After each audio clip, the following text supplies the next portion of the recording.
Hello friends, welcome to Saidiya Cooking Channel. இன்னைக்கு நம்ம சேனல்ல என்ன வீடியோ பார்க்க போறோம்னா வீட்லயே பட்டர்ஸ்காட்ச் ஐஸ்கிரீம் எப்படி செய்யலாம்னு சொல்லி பார்க்கலாம் फ्रेंड्स. ரொம்பவே இன்ட்ரஸ்டிங்கான வீடியோ இது. நீங்களும் மிஸ் பண்ணாம பாருங்க. வாங்க வீடியோக்குள்ள போலாம்.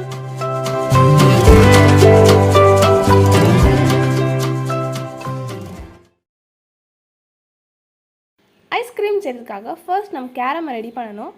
அதுக்காக 1/4 கப் அளவுக்கு கம்மியா சுகர் சேர்க்கறேன். சேர்த்து இது வந்து நம்ம நல்லா கரைச்சி எடுத்துக்கலாம். தண்ணியெல்லாம் சேர்க்க தேவையில்லை. இதுவே நல்லா அப்படியே மெல்ட் ஆயிடும். இப்போ பாருங்க நல்லா மெல்ட் ஆயிடுச்சு. கலரும் நல்லா சேஞ்ச் ஆயிட்டு இருக்கு. இந்த ஸ்டேஜில் நம்ம பட்டரை சேர்த்துக்கலாம். பட்டர் வந்து இன்னைக்கு நான் 2 ஸ்பூன் எடுத்திருக்கேன். அதாவது 20 கிராம் அளவுக்கு பட்டரை சேர்க்குறேன். சேர்த்துட்டு இதை வந்து நல்லா மிக்ஸ் பண்ணி விட்டுக்கலாம்.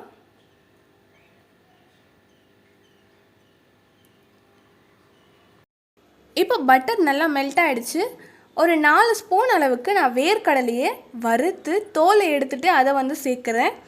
நீங்கள் முந்திரி பருப்பு சேர்க்கணும்னு சொல்லி ஆசைப்பட்டீங்கன்னா நீங்கள் முந்திரி பருப்பு கூட சேர்த்துக்கலாம். ரொம்பவே டேஸ்ட்டு சூப்பராக இருக்கும். நான் வந்து வறுத்த கடலையை சேர்க்குறேன். சேர்த்து இதை வந்து நல்லா மிக்ஸ் பண்ணி விட்டுக்கலாம். மிக்ஸ் பண்ணிவிட்டு இதை வந்து வேறு ஒரு பவுலுக்கு மாற்றணும். அந்த பவுலில் நம்ம வந்து பட்டர் அப்படி இல்லைன்னா நெய் இதே ஏதாவது வந்து நம்ம தடவி வச்சுக்கலாம். நம்ம அப்படியே பவுலில் மாற்றணுன்னா அது எடுக்க ரொம்ப கஷ்டமாக இருக்கும். அதனால் இந்த மாதிரி பவுலில் தடவி வச்சுக்கலாம். இதை மாற்றிட்டேன். இது 1 ஹவர் வரைக்கும் அப்படியே விட்டுடலாம். இப்போ பாருங்கள் 1 ஹவர் நல்லா செட் ஆகிடுச்சு. இந்த மாதிரி உடச்சி விட்டுக்கோங்க. இதை வந்து ஒரு மிக்ஸி ஜாரில் பவுட்ரு பண்ணி வச்சுக்கோங்க. இப்போ வேறு ஒரு பாத்திரத்தில் ஃபுல் க்ரீம் இருக்கிற மாதிரி பாலை வாங்கி அதை வந்து நம்ம காய்ச்சிக்கலாம். இப்போ நான் 2 ஸ்பூன் அளவுக்கு கார்ன்ஃப்ளவர் எடுத்திருக்கேன். இது கூட வந்து தேவையான அளவு பாலை சேர்த்து காய்ச்சி ஆற வச்ச பாலை சேர்த்துக்கோங்க. அப்போ தான் கட்டி இல்லாமல் நல்லா மிக்ஸ் பண்ண வரும். இப்போ பால் நல்லா காஞ்சிருச்சு. இந்த ஸ்டேஜில் நம்ம வந்து மிக்ஸ் பண்ணி வச்சா அந்த கார்ன்ஃப்ளவரை சேர்த்துக்கலாம். சேர்த்து இப்போ நல்லா மிக்ஸ் பண்ணிகிட்டே இருங்க. இப்போ திக்காகும். நம்ம விட்டுட்டோன்னா அது கட்டி ஆகிடும். இப்போ 2 ஏலக்காவை நான் உடச்சி சேர்க்குறேன். நீங்கள் ஏலக்காய் தூளை கூட சேர்த்துக்கலாம்.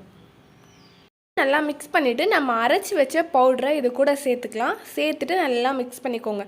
இந்த பவுடரை கொஞ்சமாக ஒரு 2 ஸ்பூன் அளவுக்கு நீங்கள் எடுத்து வச்சுட்டு மற்றது எல்லாமே சேர்த்துக்கோங்க.